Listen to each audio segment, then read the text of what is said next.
اعوذ باللہ من الشیطان الرجیم بسم اللہ الرحمن الرحیم ان اللہ وملائکتہ یصلون علی النبی یا ایہا الذین آمنوا صلوا علیہ وسلموا تسلیما اللہم صلی علی سیدنا و نبینا و شفیعنا و مولانا محمد وعلی آل محمد وبارک وسلم۔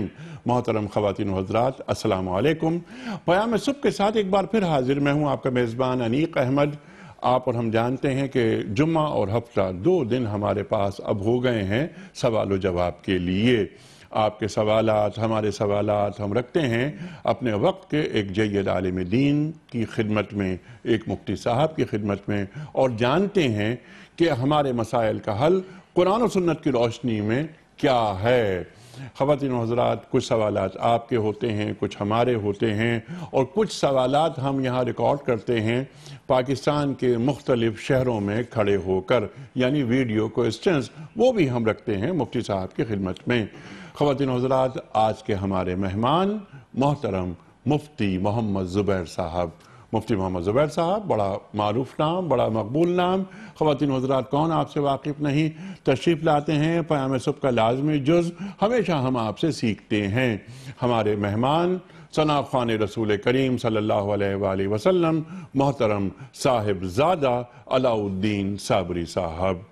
ایک اور بڑا ممتاز نام، بڑا مقبول نام ہمارے ملک کا۔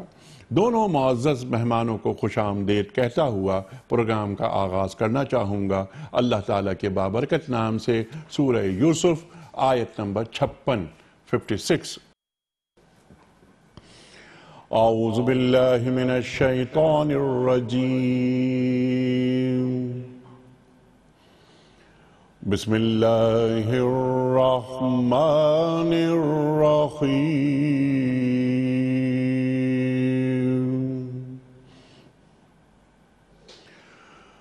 وَكَذَلِكَ مَكَّنَّا لِيُوسُفَ فِي الْأَرْضِ يَتَبَوَّأُ مِنْهَا حَيْثُ يَشَاءُ نُصِيبُ بِرَحْمَتِنَا مَن نَّشَاءُ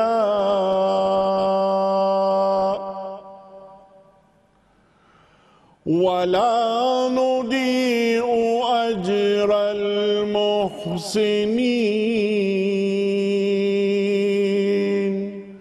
صدق اللہ العظیم۔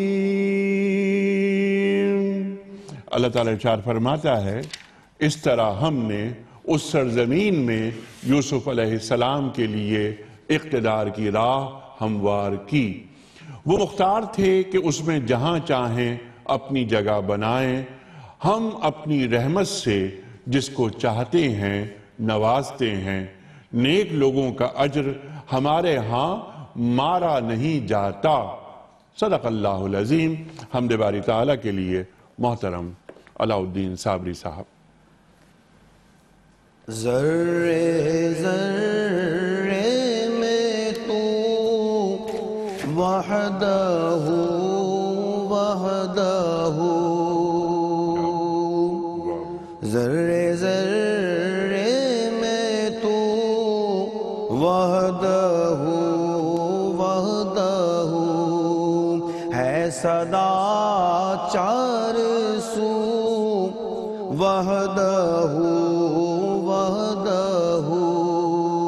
ہے صدا چار سو وحدہ وحدہ،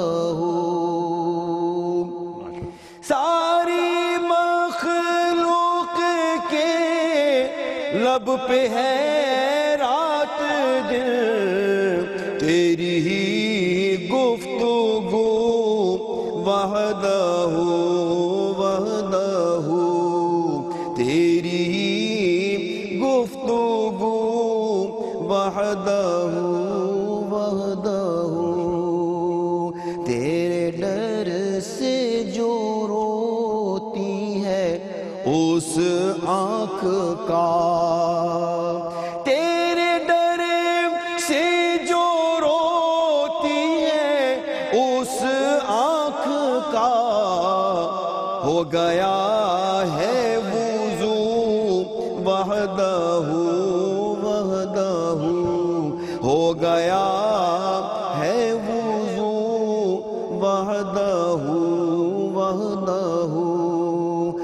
کاش ایسا ہو آٹھوں پہر ہو مجھے، کاش ایسا ہو آٹھوں پہر ہو مجھے، تیری ہی جستجو وحدہ وحدہ، تیری ہی جستجو وحدہ وحدہ، جائے دنیا سے جب ہو لبوں پہ ریاض،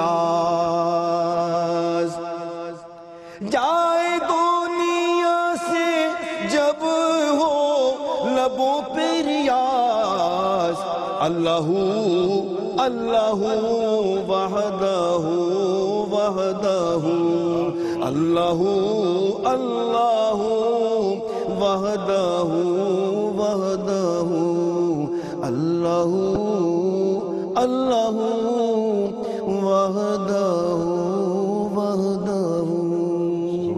سبحان اللہ، ماشاءاللہ ساروی صاحب، واہ واہ واہ۔ خواتین حضرات، ابھی ہم کچھ دیر بعد ساروی صاحب سے نعت رسول مقبول صلی اللہ علیہ وآلہ وسلم بھی سنیں گے، اور انشاءاللہ تعالی اختتام ہوگا پروگرام کا کلام اقبال پر۔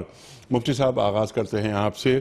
ثناء اللہ بھٹہ صاحب کا سوال آپ کی خدمت میں یہ ہے کہ یہ جو بلیک فرائیڈے آج کل آپ بھی سن رہے ہوں گے، بہت یہ نئی چیز آئی ہے سامنے، اس کی حیثیت کیا ہے؟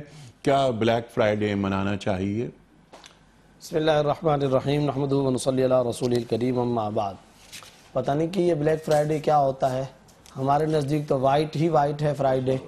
اندازہ لگائیے کہ سارے ایام اللہ رب العزت کے پیدا کردہ، یقلب اللہ اللیل والنہار، تلک الایام نداولها بین الناس، اللہ رب العزت ان دنوں کو پلٹتے، ان دنوں کو اللہ بناتے ہیں۔ ان فی خلق السماوات والارض واختلاف اللیل والنہار، یہ جو واختلاف اللیل والنہار ہے، دنوں کا تغیر، دنوں کا تبدل، رات آتی ہے اندھیرا آ جایا کرتا ہے، دن آتا ہے روشنی اور اجالا آ جایا کرتا ہے، یہ سب کے سب اللہ کی نشانیاں ہیں۔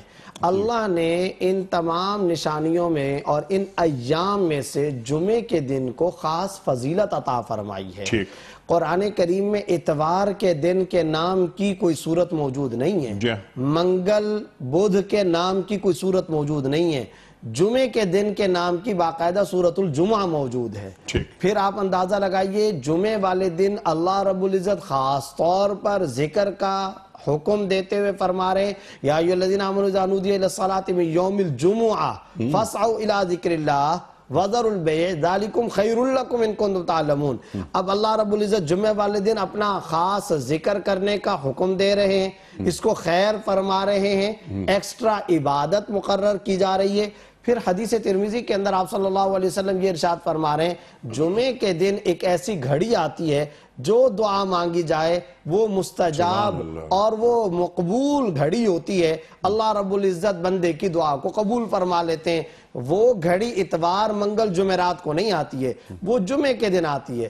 پھر آپ اندازہ لگائیے یہ جو مختلف احادیث آتی ہیں کہ آدم علیہ السلام کی توبہ قبول ہوئی، نوح علیہ السلام کی کشتی لگی، اگرچہ ان کے روایات میں سند کے اعتبار سے کچھ کمزوری ہے مگر معنی کے اعتبار سے درست ہے کہ یہ ساری کی ساری رحمتیں جمعے کے دن اللہ رب العزت کی طرف سے متوجہ ہوئی۔ مفتی صاحب یہ بھی آپ فرما دیجئے کہ یہ جمعہ کا دن آپ نے فرمایا سید الایام، کیا یہ سیاہ ہو سکتا ہے، بلیک ہو سکتا ہے؟ کیسے ہو سکتا ہے؟ اس کو کیسے ہم سیاہ کہہ سکتے ہیں؟ ہماری نظر میں تو یہ چمکدار ہے، ہم تو اس کو برائٹنس والا، وائٹنس والا، ہم اس کو سفید، ہم اس کو چمک والا، روشنی والا، برکت والا، نور والا دن قرار دیتے ہیں۔ ہماری نظر میں تو یہ پر نور دن ہے، بابرکت دن ہے۔ اور پھر یہ بھی ذہن کے اندر رکھنا چاہیے کیا ہو گیا ہے ہمارے مسلمانوں کو، ویسٹ سے مغرب سے کوئی بھی بات آ جائے، کوئی بھی چیز آ جائے، ہم وہ تہوار منانے لگ جائیں گے۔ دیکھیں چیزیں سستی کرنا یہ ایک الگ مسئلہ ہے، یہ ایک اچھی بات ہے، لیکن سوال یہ پیدا ہوتا ہے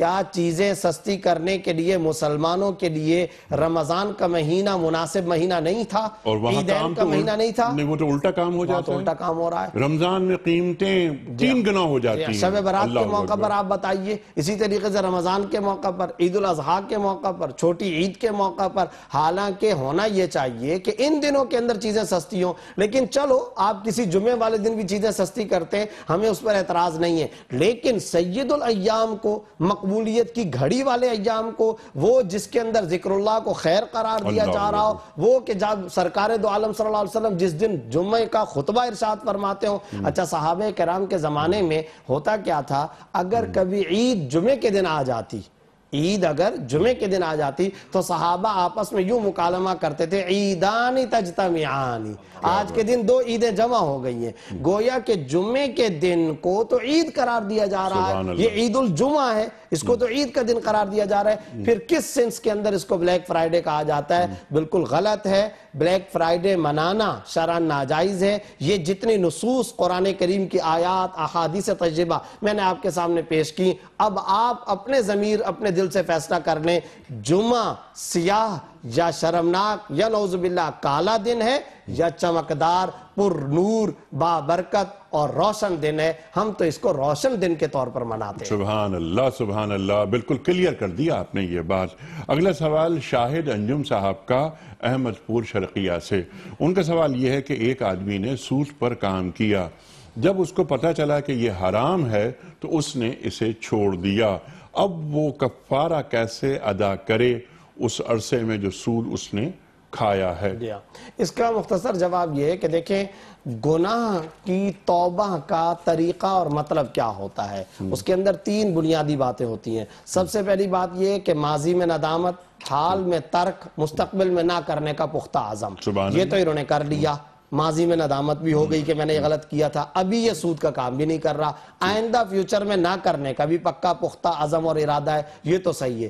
لیکن توبہ کی انگریڈینٹس اور اجزاء ترکیبیہ میں یہ بات شامل ہے کہ جس گناہ کی تلافی اور ازالہ اپنے ہاتھ میں ممکن ہو، وہ توبہ صرف توبہ استغفر اللہ کہنے سے مکمل نہیں ہوگی، وہ کمپلیٹ تب ہوتی ہے جب آپ اس کا ازالہ بھی کریں۔ میں نے آپ سے 1000 روپے غصب کیا، گناہ کا کام کیا، اب میں اس کی توبہ یوں کرتا ہوں، توبہ غلط کام کیا، استغفار کیا، ارے بھائی یہ جو تم بول رہے ہو یہ تو صحیح بول رہے ہو، مگر 1000 تو ادا کرو نا، جو نماز تم نے نہیں پڑھی ہے، آج تم اس گناہ کے اوپر کہتے ہو توبہ، بہت اچھی بات ہے، مگر وہ نماز تو ادا کرو۔ تو اسی طرح ان کے لیے ازالے کی شکل، تلافی کی صورت یہ ہے، اب تک جتنا سود انہوں نے لیا، جس آدمی سے لیا، وہ سود واپس کرے، واپس کرنا شرعاً فرض ہے، لازم اور واجب ہے، اور اگر پتہ نہیں ہے کہ میں نے کس سے سود لیا ہے، یا بینک سے لیا ہو، تو اتنی سودی رقم جو اضافی انٹرسٹ کی رقم تھی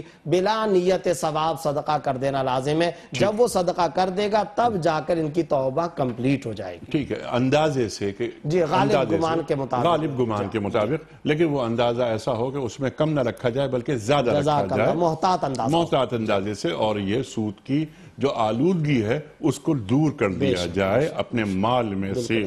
ٹھیک، بہت شکریہ آپ کا سر۔ کاشف کھوکر صاحب آسٹریلیا سے، وہ یہ فرماتے ہیں کہ مفتی صاحب کیا میں گھر خریدنے کے لیے بینک سے سود پر قرض لے سکتا ہوں؟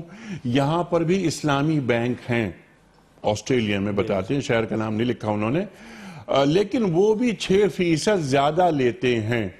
دیکھیں، یہاں پہلی تو بات کلیئر ہونی چاہیے کہ یہ سمجھ رہے ہیں کہ 6% زیادہ لیتے ہیں یا اتنے فیصد اصل رقم سے زیادہ لیتے ہیں، یاد رکھنا چاہیے کہ اصل رقم سے قیمت پرائس زیادہ لینا یہ شرعاً کوئی ناجائز نہیں ہے۔ ٹھیک، یہ بات ذہن کے اندر رکھنی چاہیے۔ بعض لوگ یہ سمجھتے ہیں کہ اس مکان کی، اس گھر کی اصل قیمت ہے 10 لاکھ روپیہ، بینک والا یا کوئی آدمی ہم سے لے رہا ہے 12 لاکھ روپیہ، اور 12 لاکھ روپے کے اندر وہ یہ مکان بیچ رہا ہے، تو زیادہ نفع کمانا اس کو کوئی حرام نہیں کہا جائے گا، یہ کوئی ناجائز کام نہیں ہے۔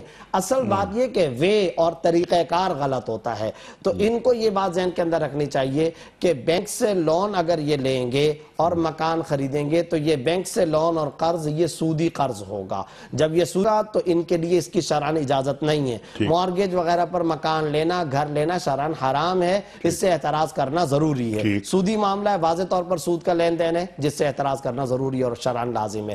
البتہ آپ نے ایک بات سوال کے اندر ذکر کی کہ وہ یہ کہہ رہے ہیں وہاں پر بھی کچھ اسلامی اور غیر سودی بینک موجود ہیں۔ دیکھنے کی بات یہ کہ کیا وہ حقیقت میں بھی غیر سودی بینک ہیں؟ کیا ان کے پاس مستند اہل فتویٰ علماء کرام کا شریعہ ایڈوائزری بورڈ موجود ہے یا نہیں؟ اگر شریعہ ایڈوائزری بورڈ موجود ہے اور علماء بھی وہ جن پر ان کو اعتماد ہو تو پھر ایسی صورت میں وہ اس بینک سے فائنانس یا اس بینک سے گھر کا معاملہ کر سکتے ہیں۔ ہماری تحقیق کے مطابق اس کی شرعاً گنجائش ہے اور اس کی اجازت ہے، بشرطے کہ وہ باقاعدہ اہل فتویٰ مستند علماء کرام اور مفتیان کرام کا شریعہ ایڈوائزری بورڈ اس کو اپروو کرے، تب ان کے لیے اجازت ہوگی۔ سبحان اللہ سبحان اللہ۔ وہ اسلامی بینک جو آسٹریلیا میں ہے اس سے قرض لے سکتے ہیں؟ وہ قرض نہیں دیں گے، خود مکان ہی خرید کر کے دیں گے، مکان جو ان کا طریقہ کار ہے۔ جی ٹھیک ہے۔ احمد صاحب کا سوال ہے کہ کیا ہم ایسے شخص کو زکوٰۃ دے سکتے ہیں جس کا اپنا مکان ہے، اس کے حالات بہت اچھے تھے مگر اب اس کی آمدنی اتنی نہیں ہے کہ اپنا گزارا کر سکے؟ جی ہاں، یاد رکھنا چاہیے کہ اگر کوئی شخص اپنے گھر کا مالک ہے تو اس مالک ہونے سے وہ مستحق زکوٰۃ ہونے سے نکلے گا نہیں۔ اچھا، وہ پھر بھی مستحق زکوٰۃ ہو سکتا ہے۔ وجہ اس کی یہ کہ گھر تو اس کی ذاتی ضرورت کی چیز ہے۔ اب اس ذاتی ضرورت کے علاوہ یہ دیکھا جائے کہ اس کے پاس 52.5 تولہ چاندی یا اس کے بقدر نقد رقم سونا چاندی موجود ہے یا نہیں، جس کا حاصل اور خلاصہ سادہ لفظوں کے اندر یہ کہ اس گھر کے علاوہ اس کے پاس 35,557 روپیہ یا 35,557 روپے کے بقدر سونا چاندی ہے یا نہیں، اگر یہ موجود ہے تو آپ اس کو زکوٰۃ نہیں دے سکتے۔ مکان کے علاوہ؟ مکان کے علاوہ، جزاک اللہ۔ اسی طرح اگر سواری ہے، سواری بھی ضرورت میں، سواری کے علاوہ، مکان کے علاوہ، موٹر سائیکل گاڑی کے علاوہ، حتیٰ کہ کار بھی ہو سکتی ہے۔ کوئی شخص گھر کا مالک، کار کا مالک ہونے کے باوجود انیق صاحب ان دی لائٹ آف دی قرآن و سنہ مستحق زکوٰۃ ہو سکتا ہے۔ اللہ، اور وہ کس طرح سے؟ کیونکہ شرعی فارمولہ ہے، شرعی قانون ہے۔ شرعی قانون جیسا کہ میں نے آپ کو سادہ لفظوں میں بیان کر دیا، گاڑی گھر کے علاوہ 35,000 روپے اس کے پاس ہیں یا نہیں، 35,000 روپے کے بقدر سونا چاندی ہے یا نہیں ہے، یا ضرورت سے زائد ساز و سامان ہے یا نہیں ہے، اگر اتنا موجود ہے تو پھر ایسی صورت میں وہ مستحق زکوٰۃ نہیں ہے، آپ اس کو زکوٰۃ نہیں دے سکتے۔ اور اگر اتنی مالیت اس کے پاس گھر گاڑی کے علاوہ نہیں ہے تو پھر آپ اس کو زکوٰۃ دے سکتے ہیں۔ ٹھیک ہے، کلیئر ہو گئی یہ بات۔ کتنی اہم بات کیا، اگر خواہ اس کے پاس اپنا مکان ہو، خواہ اس کے پاس اپنی گاڑی ہو، خواہ اس کے پاس اپنا لباس ہو، کپڑے ہوں، بکسہ ہے، لیکن اگر اس کے پاس کتنی رقم آپ نے بتایا؟ 35,557 روپیہ، 35,557 کے بقدر اس کے پاس اثاثے نہیں ہوں۔ جی ہاں، اثاثے سے مراد یہ کیش بھی نہیں ہے، سونا چاندی بھی نہیں ہے، اور ضرورت سے زائد ساز و سامان بھی نہیں ہے۔ گاڑی گھر تو ضرورت میں آگئی، ضرورت سے زائد ساز و سامان بھی نہیں ہے تو زکوٰۃ دی جا سکتی ہے اسے۔ بالکل دی جا سکتی ہے۔ کلیئر ہو گئی یہ بات، بہت اہم سوال۔ زبیری صاحب، ان کا سوال آیا ہے میلبرن آسٹریلیا سے، وہ یہ پوچھنا چاہتے ہیں کہ مفتی صاحب اگر سخت سردی ہو تو کیا پاؤں پر مسح کر کے نماز پڑھی جا سکتی ہے؟ دیکھیں، پاؤں پر مسح تو نہیں کر سکتے، سردی کا اگر معاملہ ہے تو اس کے اندر کچھ اور رعایتیں ہیں، وہ رعایتیں اختیار کرنی چاہیے۔ سب سے بڑی رعایت تو آپ کو جب پتہ ہی ہے کہ وہ موزے استعمال کریں، لیدر کے جرابیں وغیرہ وہ استعمال کریں، اس کے اوپر مسح کرتے رہیں، وہ جتنا بھی عرصہ چلاتے رہیں چلائیں، یعنی جو اس کی مدت ہے، اس مدت کے بعد پھر نئے سرے سے۔ کتنی مدت ہے؟ یعنی مسافر کے لیے تو 3 دن 3 رات ہے، مقیم کے لیے 1 دن 1 رات ہے۔ تو یہ مدت اگر اس کے اندر وہ موزے، لیکن اگر وہ موزے بھی نہیں پہنے ہوئے اور وہ یہ چاہتے ہیں کہ میں پیر نہ دھوں تو یہ غلط ہے۔ خود حدیث کے اندر آپ صلی اللہ علیہ وسلم نے ایک جگہ فرمایا ہے کہ اسبغ الوضوء علی المکارہ، مکارہ مکرہ کی جمع ہے، جس کا مطلب یہ ہے مشقت، تکلیف، نہ چاہنے کی حالت میں بھی وضو کو مکمل کرو۔ یہ خود رسول اللہ صلی اللہ علیہ وسلم نے فرمایا۔ حضرات شراح اور حضرات محدثین نے اس کے تشریح کے اندر یہ فرمایا کہ بعض اوقات بہت زیادہ سردی ہوتی ہے، صبح صبح ٹھنڈ ہے، ایسی ٹھنڈ ایسی سردی کی حالت میں انسان وضو کرتا ہے تو آپ صلی اللہ علیہ وسلم نے خاص طور پر تاکید فرمائی ہے کہ کلائیوں کو مکمل طور پر دھو، تمہاری ایڑیاں وہ خشک نہیں رہنی چاہیے۔ ویل للعقاب من النار، ابو داؤد اور ترمذی کے اندر روایت موجود ہے، ہلاکت ہو ان ایڑیوں کے لیے جو وضو کے پانی سے خشک رہ جائیں۔ تو آپ صلی اللہ علیہ وسلم باقاعدہ یہ حکم دے رہے ہیں کہ وضو مکمل کرنا ضروری ہے۔ اب اگر کسی کو رعایت چاہیے تو پھر وہ لیدر کے چمڑے وغیرہ والی صورت موجود ہے، اس کے علاوہ کوئی صورت نہیں ہے۔ کوئی بیمار ہے تو بیماری کے اندر تو ظاہر ہے کہ تیمم وغیرہ کی گنجائش ہوتی ہے، وہ رعایت ان کو مل سکتی ہے۔ اگر وہ بیمار ہے تو وہ استثناء ہوا۔ نعت رسول مقبول صلی اللہ علیہ وآلہ وسلم کا وقت ہے۔ صحابی صاحب سے گزارش کروں گا، اور جب ہم نعت کی سماعت کے بعد واپس آئیں گے تو ایک بڑا اہم سوال میں رکھوں گا مفتی صاحب کی خدمت میں۔ بڑا اہم سوال ہے، لوگ بہت پوچھتے ہیں کہ نمازی کے آگے سے گزرنے کا کتنا گناہ ہے، اور ہم ایک نمازی کے کتنے آگے سے گزر سکتے ہیں؟ یہ سوال ہوگا آپ کی خدمت میں۔ فی الحال نعت رسول مقبول صلی اللہ علیہ وآلہ وسلم۔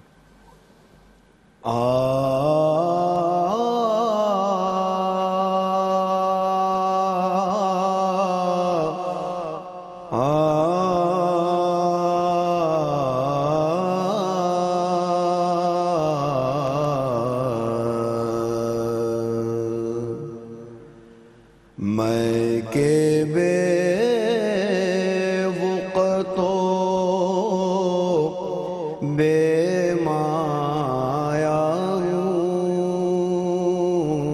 ہوں، میں کے بے وقت و بے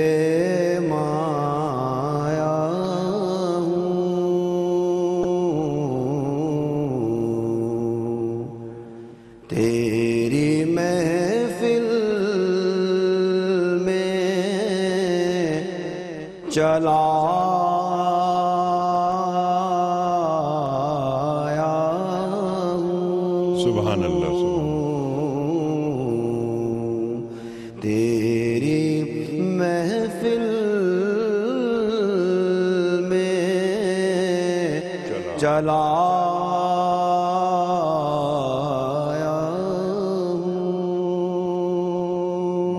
آج ہوں میں تیرا دہلیز نشین، آج ہوں میں تیرا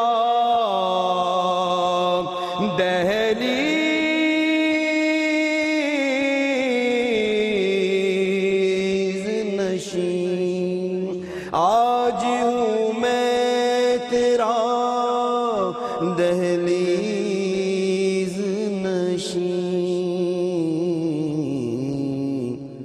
آج میں عرش کا ہم پایا ہوں، آج میں عرش کا ہم پایا ہوں، تیری محفل میں، تیری محفل میں چلا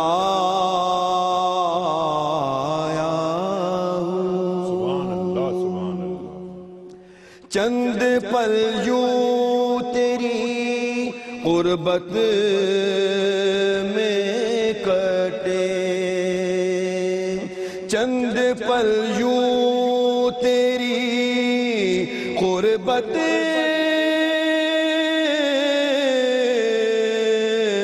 میں کٹے، جیسے ایک عمر گزارا آیا ہوں، جیسے ایک عمر گزارا آیا ہوں، تیری محفل میں، تیری محفل میں چلا آیا ہوں، یہ کہیں خامی ایمان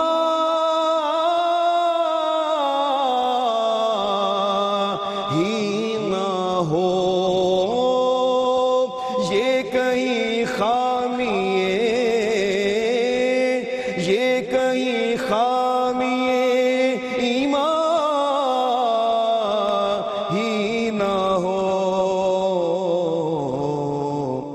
میں مدینے سے پلٹ آیا ہوں، میں مدینے سے پلٹ آیا ہوں، تیری محفل میں چلا آیا ہوں، میں کہ بے وقت و بے مایا۔ ماشاءاللہ۔ کس کا کلام ہے یہ؟ احمد بن قاسم صاحب۔ قاسمی صاحب کا کلام۔ سبحان اللہ سبحان اللہ سبحان اللہ سبحان اللہ اکبر اللہ اکبر۔ یہ کہیں خامی ایمان ہی نہ ہو، میں مدینے سے پلٹ آیا ہوں۔ اللہ اکبر اللہ اکبر، سبحان اللہ سبحان اللہ۔ مفتی صاحب کیا یعنی کیسی نعت آپ نے عطا فرمائی ہے، سبحان اللہ سبحان اللہ۔ سوال رکھتے ہیں آپ کی خدمت میں۔ افروز سلطان صاحب کا سوال ہے کہ یہ نمازی کے آگے سے گزرنے کا کتنا گناہ ہے؟ ہم ایک نمازی کے کتنے آگے سے گزر سکتے ہیں؟ دیکھیں بات یہ ہے، صحیح بخاری کے اندر اور دیگر کئی کتب احادیث کے اندر حضرت جابر بن زید رضی اللہ تعالیٰ عنہ کی روایت موجود ہے کہ رسول اللہ صلی اللہ علیہ وسلم نے ارشاد فرمایا لو یعلم المار بین یدی المصلی ماذا علیہ لوقف 40 او کما جاء فی الحدیث۔ آپ صلی اللہ علیہ وسلم ارشاد فرما رہے ہیں کہ اگر مصلی یعنی نمازی کے سامنے سے گزرنے والے کو یہ پتہ چل جائے کہ اس کے اوپر اس گناہ کی وجہ سے کتنا بڑا وبال آنے والا ہے اللہ اکبر، اور کتنا سنگین جرم وہ کر رہا ہے اور کتنا شدید گناہ کا وہ ارتکاب کر رہا ہے، آگے آپ صلی اللہ علیہ وسلم نے لفظ استعمال فرمایا لَوَقَفَ 40، وہ 40 تک کھڑا رہے۔ ٹھیک۔ اچھا، اب یہاں حضرات شراح کرام نے فرمایا 40 کے بعد آپ صلی اللہ علیہ وسلم نے مقدار کو، کوانٹٹی کو متعین نہیں فرمایا۔ جی ہاں، وہ 40 گھنٹے، 40 دن، 40 سال۔ جی، تو علامہ کرمانی رحمۃ اللہ علیہ جو شارح بخاری ہیں انہوں نے یہ لکھا ہے کہ اس سے اندازہ یہ ہوتا ہے، اور دیگر کئی احادیث کو سامنے رکھتے ہوئے، کہ اس سے یا تو 40 سال مراد ہے، یا 40 ماہ مراد ہیں، یا 40 دن مراد ہیں۔ یہ مختلف قسم کے اقوال ہیں۔ اب سوال یہ پیدا ہوتا ہے کہ اگر فرض کریں ہم کم تر قول بھی لے لیتے ہیں، اور وہ یہ ہے کہ اگر یہ انسان جو گزرنا چاہتا ہے اسے اس کی سنگینی کا احساس ہو جائے تو وہ 40 دن تک کھڑا رہے، تو بتائیے 40 دن تک کھڑا رہنا حدیث کے اندر آگے آ رہا ہے خیر لہ، وہ اس کے لیے زیادہ بہتر ہوگا من ان یمر بین یدی المصلی او کما جاء فی الحدیث، وہ 40 دن تک وہاں پر کھڑے رہنے کو قبول کر لے، پسند کر لے، مگر وہ مصلی اور نمازی کے آگے سے نہ گزرے۔ تو شدید ترین گناہ ہے، ناجائز گناہ ہے، حرام ہے۔ اسی لیے جن حضرات فقہاء کرام نے کتاب الکبائر یعنی کبائر کی فہرست پر کام کیا ہے، یعنی بڑے گناہ، اس فہرست کے اندر بھی اس گناہ کو شامل کیا ہے، اس لیے مصلی اور نمازی کے آگے سے گزرنا جائز نہیں ہے۔ اب اگلا جو ان کے سوال کا حصہ تھا کہ اگر کبھی ضرورت ہو تو کتنا آگے سے گزر سکتے ہیں، احادیث کی روح سے حضرات فقہاء کرام نے فرمایا کہ بڑی مسجد اور چھوٹی مسجد کا فرق ہے۔ اگر تو بڑی مسجد ہے تو پھر بڑی مسجد کے اندر 3 صفیں آگے سے آپ گزر سکتے ہیں، 3 صفیں۔ اور اگر آپ کو لگتا ہے کہ وہ بڑی مسجد نہیں ہے، چھوٹی مسجد ہے، تو پھر ایسی صورت کے اندر تو اگر وہ 3 قدم آپ آگے جا ہی نہیں سکتے، دیوار آ جاتی ہے، یعنی آپ گزر ہی نہیں سکتے، تو پھر تو ایسی صورت میں آپ کو رکے رہنا چاہیے، انتظار کرنا چاہیے، اور مصلی اور نمازی کے آگے سے نہیں گزرنا چاہیے۔ بہت زیادہ مجبوری ہو تو 3 قدم آگے چھوڑ کر کے آپ گزر سکتے ہیں، لیکن 3 قدم سے پہلے گزرنا جائز نہیں ہوگا۔ اور اس کے اندر وجوہات کیا بیان کی جاتی ہے؟ ایک تو ظاہر ہے کہ حدیث کے اندر ممانعت آ گئی، جو سب سے آخری بات ہے، جو سب سے حتمی بات ہے۔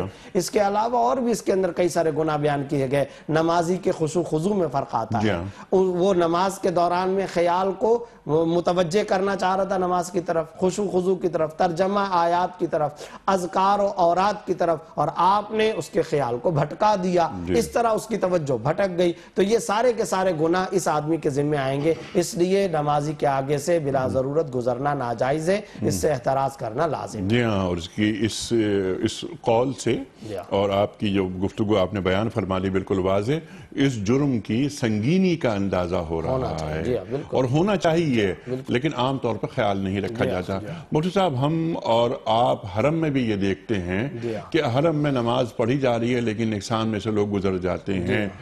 کیا کہیں گے آپ؟ دیکھیں, حرم کے اندر بھی یہی معاملہ ہے. اصولی طور پر مسئلہ تو یہی ہے, یہی بات ذہن کے اندر رکھنی چاہیے. لیکن انیق صاحب, میں وہاں ایک چھوٹی سی بات اور ذکر کرنا چاہتا ہوں.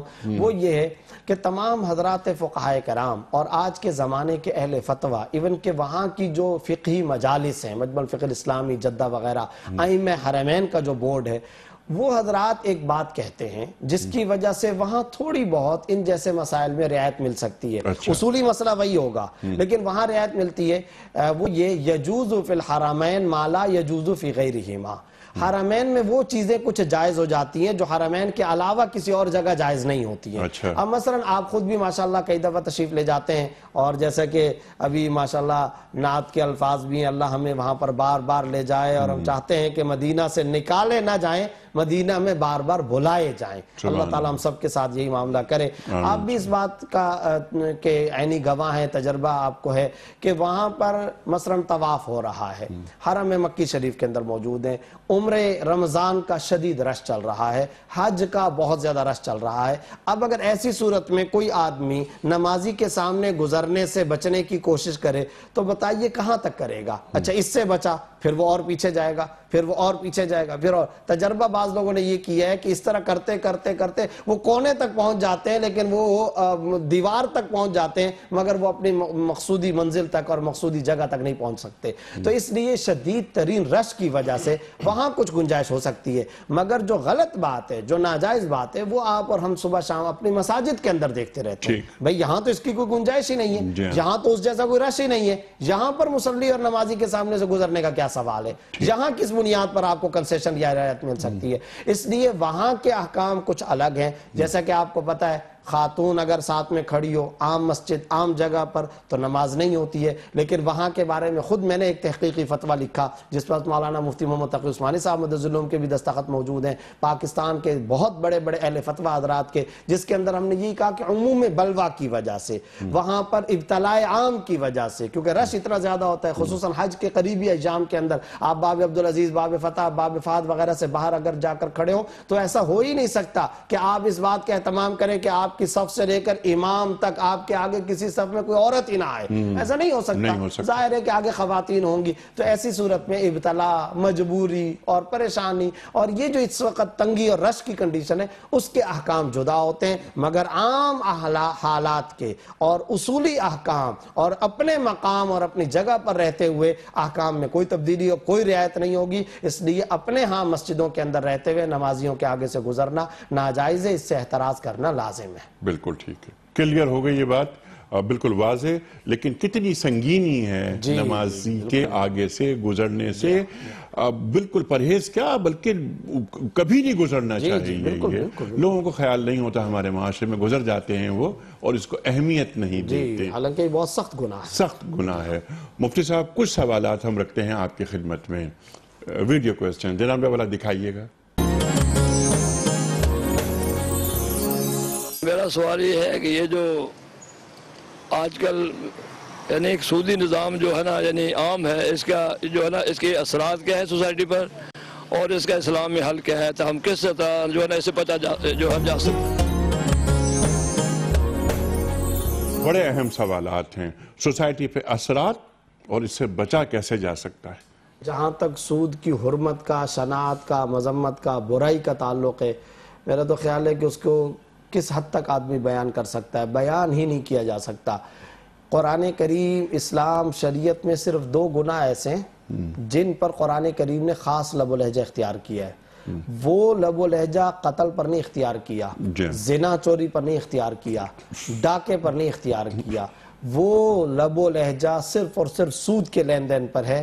فَإِن لَمْ تَفْعَلُوا فَأْذَنُوا بِحَرْبٍ مِّنَ اللَّهِ وَرَسُولِهِ. اگر تم سود سے نہیں بچتے ہو تو اللہ اور اس کے رسول کے خلاف اعلان جنگ کرتے ہو. اب ذرا یہ بتائیے، جو سوسائٹی اللہ سے جنگ پر آمادہ ہو اور مد مقابل ایک طرف معاشرہ ہے، قوم قبیلہ ہے، اور ایک طرف اللہ تعالیٰ ہے، تو کیا یہ ممکن ہے کہ یہ قوم یا یہ انسانوں کا طبقہ جیت جائے؟ یہاں کوئی ان کے جیتنے کا سوال ہو سکتا ہے؟ صرف اور صرف یہ مد مقابل آنے کا جو تصور ہے انسانی بدن پر کتنا کپ کپی طاری کرا دیتا ہے. یہ انسانیت کی تباہی کے لیے سب سے آخری سٹیج ہے، بربادی ہے. ظاہر ہے اس تباہی اور اس بربادی کے اندر کیا شبہ ہو سکتا ہے؟ ایک طرف آپ اعلان جنگ کر رہے ہیں اور اعلان جنگ اللہ اور اس کے رسول کے خلاف. تو اس لیے میں یہ سمجھتا ہوں جس مملکت، جس اسٹیٹ، جس ریاست کے اندر سودی کاروبار ہو رہے ہوں، جن سڑکوں، شاپنگ سینٹروں اور بازاروں کے اندر سود کا لین دین ہو رہا ہو، اس سوسائٹی کے اوپر اور اس معاشرے کے اوپر رحمت اور آسمان سے برکتوں کے فیصلے نہیں آ سکتے، شفقتوں اور سہولتوں کے فیصلے متوجہ نہیں ہو سکتے. آج ہمارے ہاں معاشرے میں کتنے سارے مسائل ہیں اور ہم صبح شام ان مسائل کے اوپر رونا روتے ہیں. بد امنی کا مسئلہ ہے، معاش کا مسئلہ ہے، بے روزگاری کا مسئلہ ہے، بے حیائی کا مسئلہ ہے، خدا جانے ہزاروں قسم کے مسائل، نہ عزت محفوظ، نہ مال محفوظ. تو یہ یاد رکھنا چاہیے، آج اہل اللہ، اہل بصیرت، اہل دین، صوفیاء کرام، بزرگان دین، علماء امت، وہ یہ کہتے ہیں کہ یہ سارے کے سارے شاخسان سودی معاملات تو ہیں. بچا کیسے جائے؟ بچنے کے لیے بہت زیادہ ضروری ہے. آج اگر یہ قوم حکومتیں تبدیل کروا سکتی ہے، اگر یہ قوم اپنی پاور کے ذریعے سے بڑے بڑے فیصلے کروا سکتی ہے، تو کیا یہ قوم سود کے خلاف نہیں کھڑی ہو سکتی ہے؟ کیا ہم اجتماعی طور پر سود کے خلاف کمپین نہیں چلا سکتے؟ مجھے اور آپ کو تو چند ہی لوگ نظر آتے ہیں، کسی ایک مخصوص دینی ادارے کے، مخصوص دینی تنظیم کے لوگ جو کتبے لے کر کے کھڑے ہوتے ہیں اور سود کے خلاف اعلان جنگ اور سود سے ممانعت کے کتبے اور بینر اٹھائے ہوئے ہوتے ہیں. کیا یہ صرف اور صرف اس ایک مخصوص تنظیم کا مسئلہ ہے؟ کیا ان کے آنے والے سپیکرز اور علماء کا مسئلہ ہے؟ حادثے سے بڑھ کر حادثہ یہ ہوا کہ حادثے کا احساس نہ ہوا.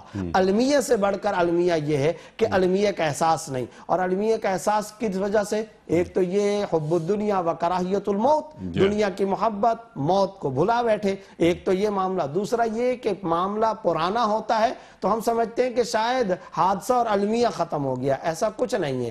یہ قوم نہیں پنپ سکتی، یہ قوم نہیں سدھر سکتی، یہ مملکت نہیں سدھر سکتی جب تک کہ سودی معاملے سے ہم بیزاری کا اعلان نہ کریں.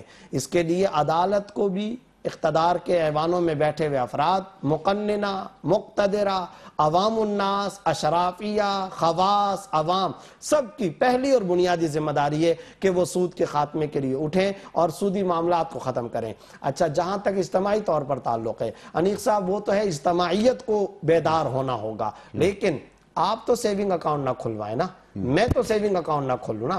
یہ بیٹھے ہوئے یہ تو تنے تنہا اپنے آپ کو تو کم از کم سود سے بچائیں. جو سوال کرنے والے ہیں وہ تو کم از کم اپنے آپ کو بچائیں. جو دین، کلمہ، اسلام، قبر، حشر، آخرت کی بات کرتے ہیں، کم از کم وہ تو یہ کریں. میں یہ سمجھتا ہوں یہاں پر اور کچھ بھی نہ ہو انیق صاحب، اس مملکت پاکستان کے اندر دین سے محبت رکھنے والے اور آگے چلیں. صرف اور صرف نمازی حضرات بھی سودی بینکوں سے اگر اپنے سیونگ اکاؤنٹ ختم کر دیں تو ان کا کاروبار کا بھٹا بیٹھ جائے گا. اگر صرف اور صرف نمازی حضرات بھی کھڑے ہو جائیں. کیا معاملہ ہے؟ اس سلسلے میں یہ سمجھتا ہوں دینی تنظیمیں، ان کی ترجیحات کے اندر بھی بہت زیادہ تبدیلیاں آ گئی ہیں. اللہ بچائے، میں تنقید نہیں کرنا چاہتا، دین اب مقصود نہیں رہا.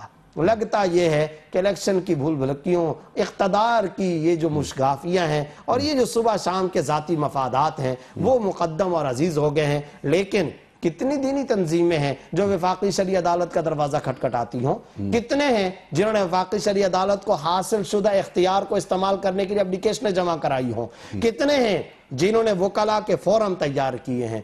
کتنے ہیں جس وقت ہمارے ایک بینک نے باقاعدہ جا کر کے سپریم کورٹ کے اندر جو فیصلہ آ چکا تھا اس کے خلاف رٹ دائر کی تھی؟ تو کتنے ہمارے دینی ادارے یا دینی تنظیموں کے لوگ ہیں جو اس معاملے کے لیے کھڑے ہوئے ہوں؟ اسی طریقے سے میں دیکھتا ہوں عوام و خواص کا معاملہ یہی ہے. جب یہ معاملات ہیں تو پھر یاد رکھیے رحمت کے فیصلے متوجہ نہیں ہو سکتے. ہمیں اٹھنا ہوگا، اجتماعی طور پر بھی کاوشیں کرنی ہوں گی، انفرادی طور پر بھی کاوشیں کرنی ہوں گی. یہ میرا آپ کا بنیادی فریضہ ہے. قیامت کے دن اللہ کو ہم نے منہ دینا ہے. اور افسوسناک بات ہے, بہت زیادہ غم کے ساتھ کہتا ہوں, بہت صدمے کے ساتھ کہتا ہوں, بہت ہی غم کے ساتھ کہتا ہوں, کیا ہمارے یہاں اس ملک کے اندر بے شمار نوکری پیشہ لوگ وہ نہیں ہیں جو مسجدوں کے اندر نماز پڑھنے کے لیے جاتے ہیں؟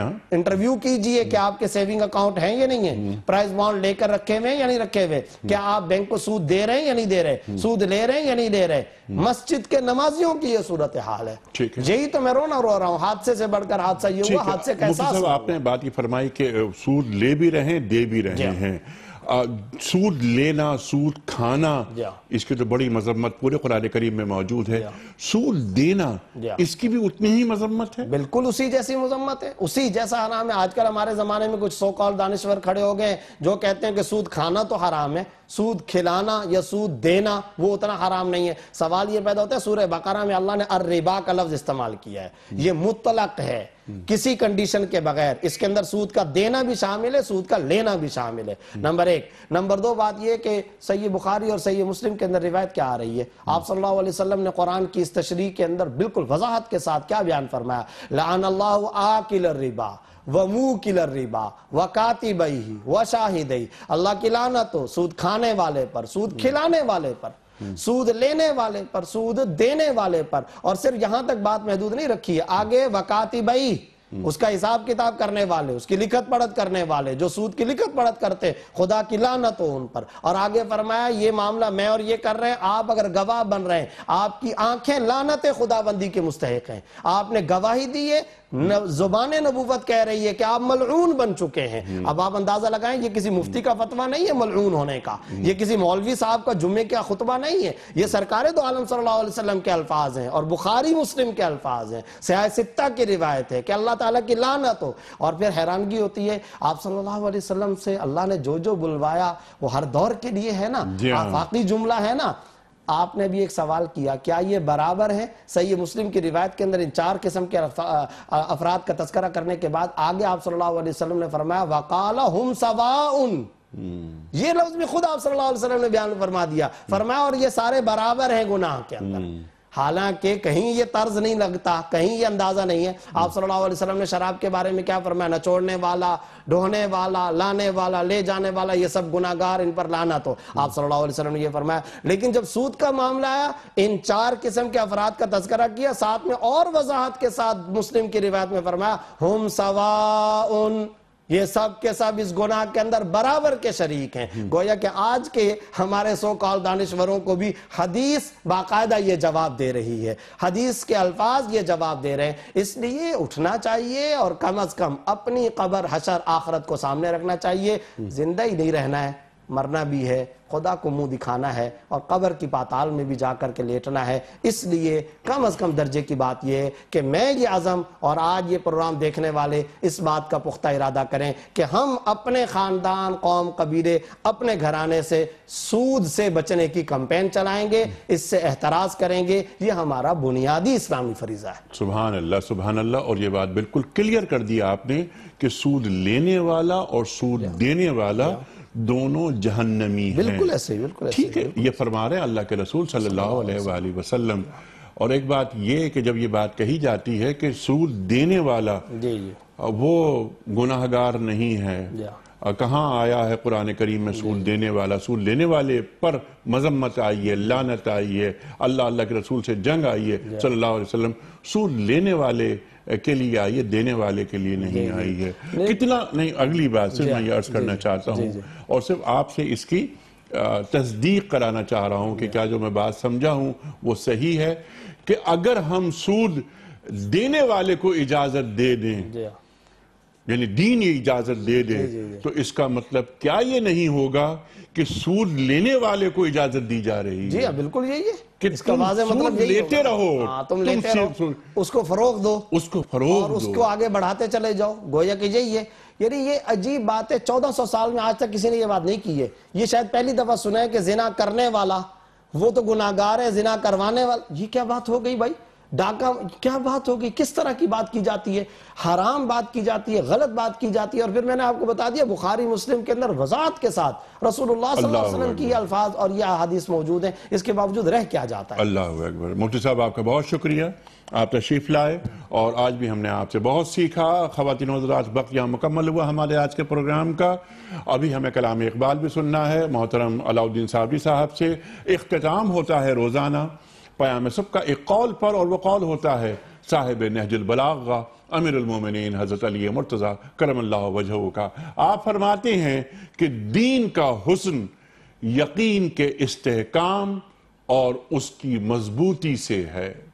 دین کا حسن یقین کے استحکام اور اس کی مضبوطی سے ہے. اپنے میزبان انیق احمد کو اجازت، اور کلام اقبال کے لیے محترم صاحب زادہ علاؤالدین صابری صاحب. افلاک سے آتا ہے